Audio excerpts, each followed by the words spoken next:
It started with the sound of a moving truck. The Johnson family had arrived at 3 p.m. on a cloudy Thursday. A man, a woman, and 2 children. They smiled at the neighbors, waved politely, and carried in their boxes. No one in the neighborhood had seen the house occupied in years. It had sat there empty and dark, like a forgotten relic. That evening, the lights flickered on in the windows. Laughter drifted across the street. A little girl's giggle, a dog barking, the sound of music. For the first time in years, the house felt alive again. But by morning, the house was silent. The lights were off. The curtains were drawn.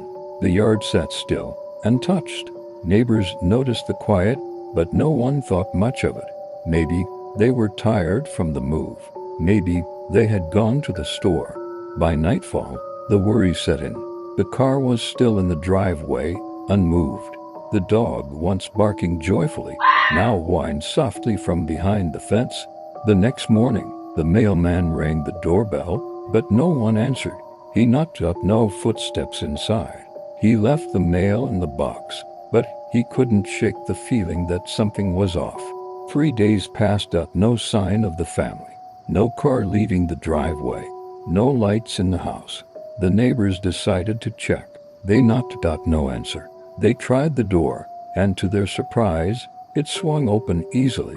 Inside, the house was untouched. Boxes sat in the hallway, unopened. Plates were still stacked in the kitchen. A TV remote lay on the couch, as if someone had just been watching. The air was cold, to cold. The dog was gone. The family was gone. It was as if they had vanished into thin air. Police were called, but they found no signs of struggle. No fingerprints, no clues, no footprints leading away from the house.